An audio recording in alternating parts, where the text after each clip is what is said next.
بعد فأعوذ بالله من الشيطان الرجيم بسم الله الرحمن الرحيم يا أيها الناس إنا خلقناكم من ذكر وأنثى وجعلناكم شعوبا وقبائل لتعارفوا إن أكرمكم عند الله أتقاكم إن الله عليم خبير.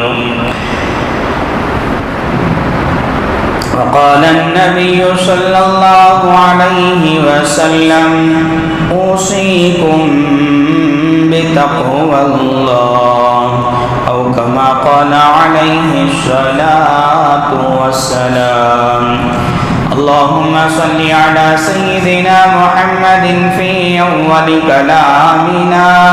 اللهم صل على سيدنا محمد في أوسط كلامنا. اللهم صل على سيدنا محمد في آخر كلامنا. اللہ کے نام سے شروع کرتا ہوں جو بڑا مہربان نہایت بار بار رحم کرنے والا ہے. ہر قسم کی حمد و ستائش تمام قسم کی تعریفوں کے لائق وہی ایک اللہ پاکی ذات ہے جو ہم سب کا پیدا کرنے والا اور پالنے والا ہے. ساری کائنات کا خالق حقیقی اور ہر ذرے کا مالک و مختار ہے. جو چاہتا ہے وہ کرتا ہے. اس کے کرنے کرانے میں، اس کی قوت و طاقت میں، اس کے روب اور دبدبے میں، اس کے ارادے اور فیصلے میں کوئی اس کا شریک نہیں ہے، کوئی اس کا پارٹنر نہیں ہے. اللہ ایک ہے، یکتا ہے، ہمیشہ سے ہے اور ہمیشہ رہے گا. درود و سلام نازل ہو میرے اور آپ کے آقا جناب محمد الرسول اللہ صلی اللہ علیہ وسلم پر، آپ کے آل پر، آپ کے ازواج پر، آپ کے اہل بیت پر، آپ کے ماننے والوں پر. معزز سامعین کرام، بزرگان دین، نوجوانان ملت، میں نے ابھی آپ حضرات کے روبرو سورۃ الحجرات کی ایک آیت تلاوت کی ہے. اس آیت میں اللہ تبارک و تعالی نے سارے ہی انسانوں سے مخاطب ہو کر ارشاد فرمایا، یا ایھا الناس انا خلقناکم من ذکر و انثی. اے لوگو، تم سب کو ایک ماں باپ سے پیدا کیا گیا ہے، ایک مرد اور ایک عورت سے پیدا کیا گیا ہے. وَجَعَلْنَاكُمْ شُعُوبًا وَقَبَائِلَ لِتَعَارَفُوا. اور اللہ تبارک و تعالی نے سارے انسانوں کو مختلف خاندانوں میں، مختلف قبیلوں میں، مختلف کنبوں میں تقسیم کیا ہے، ڈیوائڈ کیا ہے. لِتَعَارَفُوا. کیوں؟ تاکہ تم آپس میں ایک دوسرے کو پہچان سکو. ان اکرمکم عند اللہ اتقاکم. جان رکھو کہ اللہ تبارک و تعالیٰ کے نزدیک سب سے زیادہ محبوب، سب سے زیادہ پسندیدہ شخص وہ ہیں اتقاکم، جو تم میں سب سے زیادہ متقی ہو، جس کے دلوں میں سب سے زیادہ تقویٰ ہے. اللہ تبارک و تعالیٰ کے نزدیک اسی کا مقام اور مرتبہ اور اسی کی اہمیت ہے، اور اللہ تبارک و تعالیٰ کے نزدیک وہی سب سے زیادہ محبوب ہے. ان اللہ علیم خبیر. یقیناً اللہ تبارک و تعالیٰ ہر چیز سے باخبر ہے اور ہر چیز کو جاننے والا ہے. حضرات، اس آیت میں بتایا گیا کہ سارے ہی انسان ایک ماں باپ، ایک مرد اور ایک عورت کے بچے ہیں، ایک مرد اور ایک عورت سے پیدا کیے گئے ہیں. وہ ہیں حضرت آدم و حوا علیہم السلام. اور سارے انسانوں کو اللہ تبارک و تعالیٰ نے کئی خاندانوں میں، کئی کنبوں میں، قبیلوں میں تقسیم کیا ہے.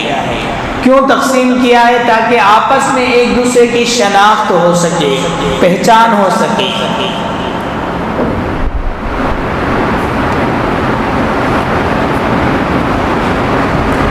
آج ہم سمجھتے ہیں جو خاندان ہے یہ باعث عزت ہے، باعث مقام اور مرتبے والا ہے، لیکن اللہ تبارک و تعالیٰ کے نزدیک خاندان اور قبیلے کی کوئی اہمیت نہیں ہے۔ اگر کوئی اہمیت ہے کسی بات کی تو وہ تقوی کی ہے۔ اگر اونچے خاندان کا آدمی ہے، اونچے خاندان کا فرد ہے، لیکن اس کے پاس تقوی نہیں ہے، اس کے دل میں تقوی نہیں ہے، تو اللہ تبارک و تعالیٰ کے پاس اس کا کوئی مقام اور مرتبہ نہیں ہے۔ ایک آدمی طاقتور ہے، خوبصورت ہے اور منصب دار ہے، عہدے دار ہے، مالدار ہے، دولت مند ہے، اس کے پاس ہر چیز ہے، لیکن اس کے دل میں تقوی نہیں ہے، تو اللہ تبارک و تعالیٰ کے نزدیک اس کا کوئی مقام اور مرتبہ، اس کی کوئی اہمیت اور اس کی کوئی اوقات نہیں ہے۔ اللہ تبارک و تعالیٰ کے نزدیک اہمیت کس کی ہے؟ جن کے دلوں میں تقوی ہے۔ اگر ایک آدمی غریب ہے، فقیر ہے، گمنام ہے، لیکن اس کے دل میں تقوی ہے، تو اللہ تبارک و تعالیٰ کے پاس اس غریب اور اس فقیر انسان کی اہمیت ہے، اس کا مقام اور مرتبہ ہے۔ اسی لیے اللہ تبارک و تعالیٰ نے اس آیت میں ایک مہر لگا دیا، ان اکرمکم عند اللہ اتقاکم، تم میں سب سے محبوب اور قریب اللہ تبارک و تعالیٰ کے نزدیک وہ شخص ہے جس کے پاس تقوی ہوتا ہے۔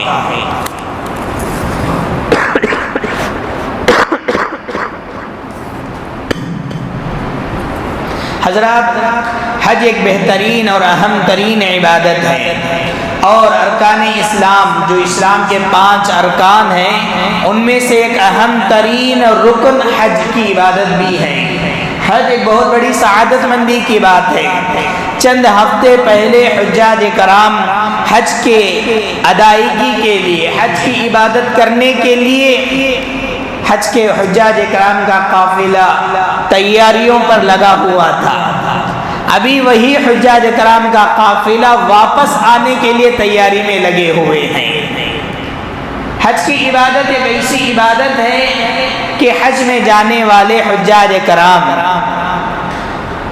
صرف اتنا کافی نہیں ہے کہ ان کے سفر آسان ہو جائے، وہاں جا کر ان کے کھانا پینا اچھا مل جانا، اور روم کا اچھا مل جانا، اور سواریوں کا اچھا مل جانا، کیا صرف حج کی عبادت میں اتنی کافی ہے؟ نہیں، اتنی کافی نہیں ہے۔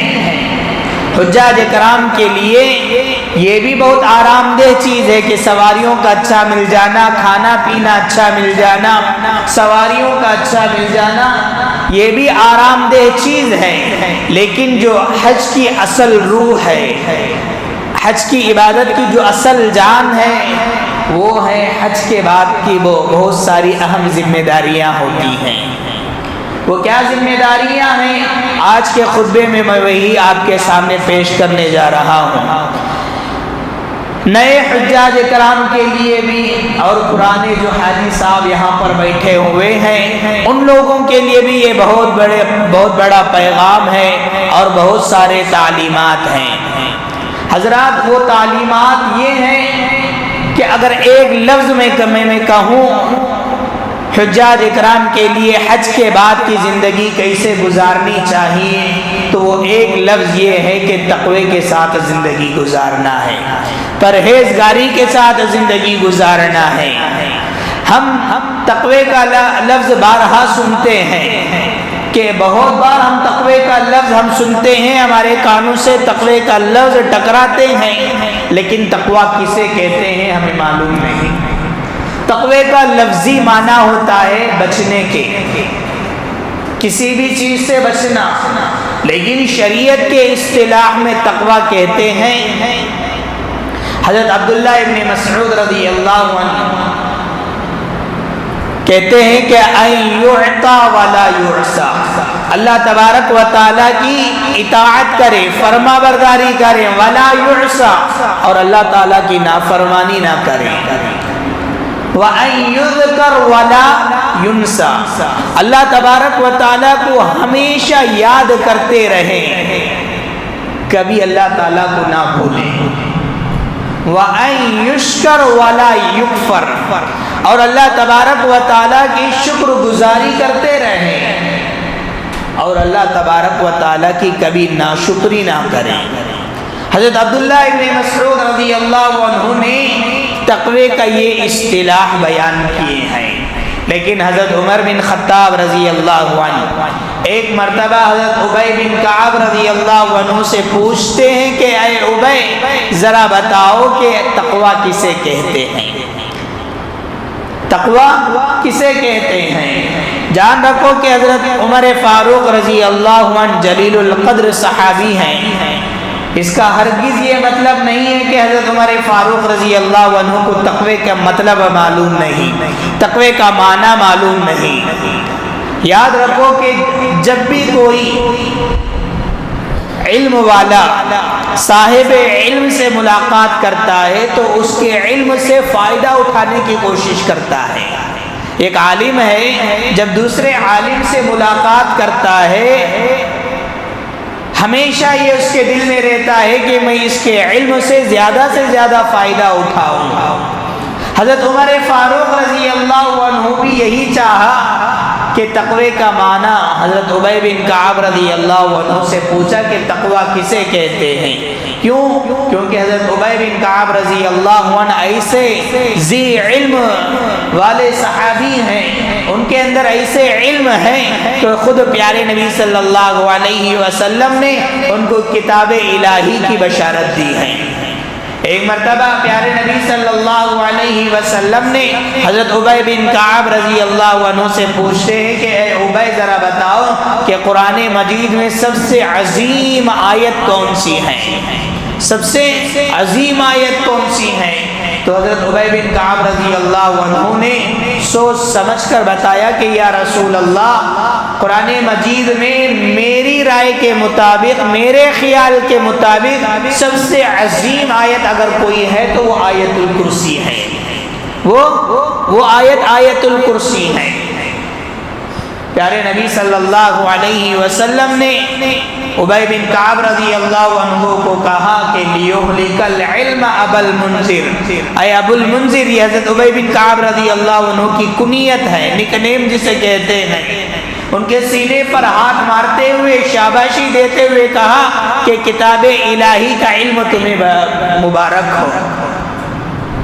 اس لیے حضرت عمر فاروق رضی اللہ عنہ نے ایسے ذی علم والے صحابی سے پوچھتے ہیں کہ اے ابی ذرا بتاؤ کہ تقوی کسے کہتے ہیں، تو حضرت ابی بن کعب رضی اللہ عنہ تقوی کے معنی بتاتے ہیں کہ اے امیر المومنین ذرا بتاؤ کہ ایک راستہ ہے جو بہت زیادہ تنگ ہے، راستہ ہے بہت زیادہ تنگ ہے، ایک آدمی بڑی مشکل سے اس راستے میں جا سکتا ہے، لیکن وہ تنگ راستے کے ارد گرد میں کانٹے دار جھاڑیاں ہیں، خارشدار کانٹے دار جھاڑیاں ہیں۔ حضرت ابی بن کعب رضی اللہ عنہ نے کہا کہ اے امیر المومنین ذرا بتاؤ کہ اگر کوئی آدمی اس راستے سے گزرنا ہو تو وہ کس طرح سے گزرے گا؟ تو حضرت عمر فاروق رضی اللہ عنہ نے کہا کہ اے ابی، یہ راستہ تو بہت زیادہ تنگ ہے، اور تنگ کے اوپر ایک تو تنگ ہے لیکن اس کے دوسرے مرحلے پر راستے کے ارد گرد کانٹے دار جھاڑیاں بھی ہیں۔ اگر آدمی غفلت کے ساتھ اگر اس راستے سے گزرے گا تو اس کے کپڑے کانٹے دار جھاڑیوں میں لگ کر پھٹ سکتے ہیں۔ جو بھی آدمی اس راستے سے گزرے گا بڑے احتیاط کے ساتھ گزرے گا، اپنے کپڑوں کو سمیٹتے ہوئے گزرے گا، اپنا قدم احتیاط کے ساتھ رکھے گا، حضرت ابی بن کعب رضی اللہ عنہ نے کہا کہ اے امیر المؤمنین، تقوی اسی کا معنی ہے، تقوی کا معنی یہی ہے۔ اللہ تبارک و تعالیٰ نے ہمیں جو زندگی دی ہے، جو ہمیں دین اسلام عطا فرمایا ہے، قرآن مجید عطا فرمایا ہے، اور حلال اور حرام کے درمیان میں تمیز کرا دیا ہے کہ یہ حلال ہے، یہ حرام ہے۔ جب اللہ تعالیٰ نے سارے چیزوں کو بتا دیا ہے تو ہمیں تنگ راستے سے جس طرح احتیاط سے ہم لوگوں کو گزرتے ہیں اور اپنے کپڑوں کو بچاتے ہوئے گزرتے ہیں، بالکل اسی طریقے سے زندگی گزارنا ہے تو بڑے احتیاط کے ساتھ گزارنا ہے۔ حلال اور حرام کے درمیان میں تمیز کرتے ہوئے زندگی گزارنا ہے، کہیں ایسا نہ ہو کہ ہمارا پیر پھسل جائے، کہیں ایسا نہ ہو کہ ہمارا پیر پھسل جائے۔ اسی کا نام ہے تقوی۔ زندگی گزارنی ہے تو تقوی اور پرہیزگاری کے ساتھ زندگی گزارو۔ میں تقوی کے تعلق سے اس لیے آج کے خطبے میں کہہ رہا ہوں کیونکہ بہت سارے حجاج کرام واپس آ چکے ہیں، بہت سارے حجاج کرام واپس آ چکے ہیں۔ حج کے بعد جو زندگی گزارنی ہے، کیونکہ حج کی عبادت سے آپ کو معلوم ہے کہ اللہ تبارک و تعالیٰ ان کے سارے گناہوں کو معاف کر دیتا ہے، سارے گناہ ان کے دھل چکے ہیں، لیکن حجاج کرام کے لیے ضروری ہے کہ اب حج سے واپسی آ کر ایک نئی زندگی کی شروعات کریں، ایک نئی زندگی کی شروعات کریں، نماز کے پابندیوں کے ساتھ زندگی گزاریں، قرآن مجید کی تلاوت کے ساتھ زندگی گزاریں، حسن اخلاق کے ساتھ زندگی گزاریں، ایک دوسرے کے حقوق ادائیگی کرتے ہوئے زندگی گزاریں، چھوٹوں کے ساتھ نرمی اور بڑوں کے ساتھ ادب کے ساتھ زندگی گزاریں۔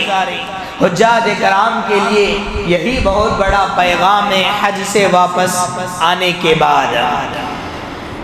اور اسی طرح سے حضرات، قرآن مجید جب ہم پڑھتے ہیں تو قرآن میں تقوی اپنے مختلف مشتقات کے ساتھ، مختلف روٹ ورڈ کے ساتھ تقریباً 250 سے زائد مرتبہ اللہ تعالیٰ نے تقوی کا ذکر فرمایا ہے۔ کبھی اتقوا، کبھی فتقوا، کبھی المتقین، کبھی متقون، اس طرح اللہ تعالیٰ نے قرآن مجید میں 250 سے زائد مرتبہ اللہ نے تقوی کا ذکر کیا ہے۔ تقوی یہ انسان کی زندگی کے لیے یہ بہترین ساتھی ہے اور بہترین زاد سفر ہے۔ ایک آدمی، ایک مسافر جو راہ چلتے مسافر، اگر اس کے پاس توشہ ہوتا ہے تو وہ بڑی آسانی کے ساتھ اپنی منزل کو پہنچ جاتا ہے۔ اگر آدمی سفر کرتے ہوئے اگر اس کے پاس توشہ نہیں ہے، اس کے پاس زیادہ سفر نہیں ہے، تو وہ بڑی مشکل کے ساتھ اپنی منزل کو پہنچے گا۔ لیکن اللہ تبارک و تعالیٰ نے قرآن مجید میں فرمایا وَتَزَوَّدُوا فَإِنَّ خَيْرَ الزَّادِ التَّقْوَىٰ، تم جو زندگی گزارتے ہو تمہارا منزل ہے جنت، تمہاری منزل ہے آخرت۔ اگر تم جنت حاصل کرنا چاہتے ہو، آخرت تک اپنی منزل تک تم بڑی آسانی کے ساتھ پہنچنا چاہتے ہو، تو اس زندگی میں تمہارے پاس تقوی کا توشہ ہونا بہت ضروری ہے، زیادہ سفر ہونا بہت ضروری ہے۔ حضرت علی رضی اللہ عنہ ایک مرتبہ قبرستان جاتے ہیں، جا کر جو مرحومین ہیں، قبر والے ہیں، ان سے مخاطب ہو کر کہتے ہیں کہ اے قبر والو، کیا قبر ہے؟ اے قبر والو، تمہاری کیا خبر ہے؟ حضرت علی رضی اللہ عنہ کہتے ہیں کہ تمہارے پاس کوئی خبر ہو یا نہ ہو، لیکن میرے پاس تمہارے لیے بہت بڑا خبر ہے۔ وہ یہ خبر ہے کہ تمہارے جانے کے بعد تمہارا مال دوسروں میں تقسیم ہو گیا، تمہارے جانے کے بعد تمہارا مال، تمہاری جائیداد، تمہاری پراپرٹی دوسرے لوگوں میں تقسیم ہو گیا، تمہارے جانے کے بعد تمہارے گھر میں دوسرا کوئی اور رہنے لگا ہے، تمہارے جانے کے بعد تمہاری بیویاں کسی اور کی ہو گئی ہیں، کسی اور کے نکاح میں چلی گئی ہے۔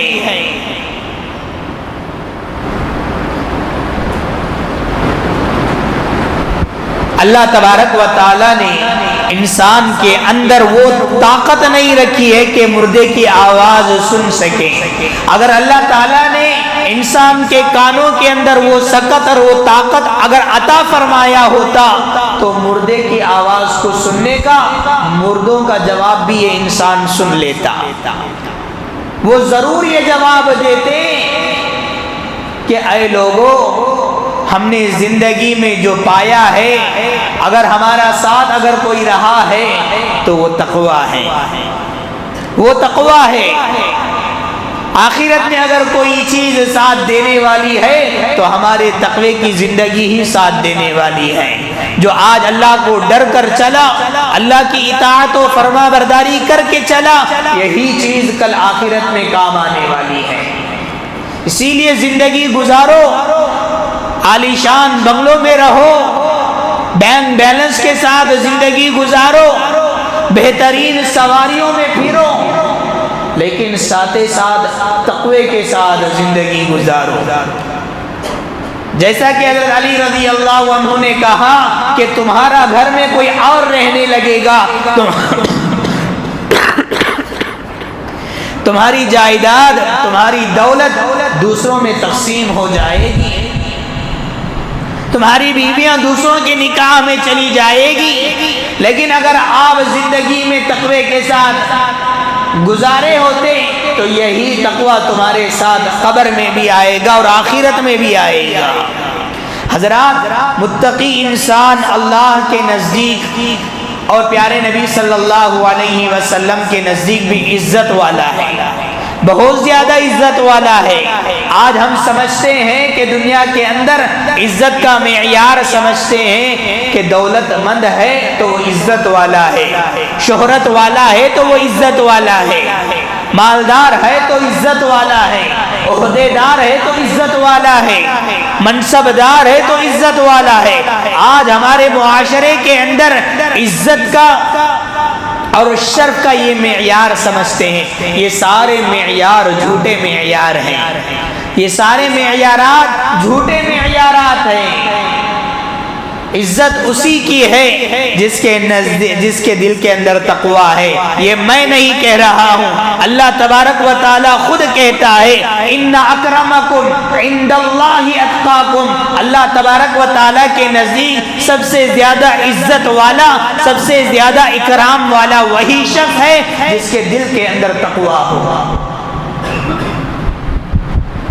خود پیارے نبی صلی اللہ علیہ وسلم نے بھی یہی تعلیم دی ہے، اور اللہ تبارک و تعالیٰ نے تقوی کو وصیت قرار دیا ہے، تقوی کو وصیت قرار دیا ہے۔ وصیت کسے کہتے ہیں؟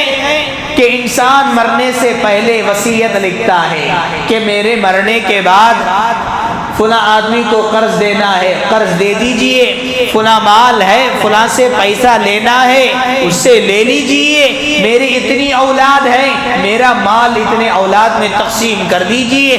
گویا کہ انسان اپنے زندگی کے آخری لمحے میں جو لفظ لکھ کر جاتا ہے اس کو وصیت کہتے ہیں۔ اللہ تبارک و تعالیٰ نے تقوی کو وصیت قرار دیا، پیارے نبی صلی اللہ علیہ وسلم نے بھی تقوی کو وصیت قرار دیا ہے۔ ایسا نہیں ہے کہ اللہ تبارک و تعالیٰ اس امت کے لیے تقوی کو وصیت قرار دیا، پچھلی امتیں جو گزری ہیں ان کے لیے بھی تقوی کو وصیت قرار دیا ہے۔ چنانچہ اللہ نے فرمایا، وَلَقَدْ وَصَّيْنَا الَّذِينَ أُوتُوا الْكِتَابَ مِنْ قَبْلِكُمْ وَإِيَّاكُمْ أَنِ اتَّقُوا اللَّهَ۔ اور خود پیارے نبی صلی اللہ علیہ وسلم نے بھی تقوی کو وصیت قرار دیا ہے۔ حضرت عرباض بن ساریہ رضی اللہ عنہ کہتے ہیں، ایک مرتبہ پیارے نبی صلی اللہ علیہ وسلم بڑے فصیح و بلیغ کے ساتھ بیان کرتے ہیں۔ ایک صحابی دیکھتے ہیں کہ اللہ کے نبی صلی اللہ علیہ وسلم کا اس طرح بیان کرنا، بیان کے بعد خود وہ صحابی اللہ کے نبی سے کہتے ہیں کہ یا رسول اللہ، آج کا جو وعظ و نصیحت آپ نے جو ہمیں فرمایا ہے، ایسا معلوم ہوتا ہے کہ آپ بہت جلد اس دنیا سے رخصت ہونے والے ہیں۔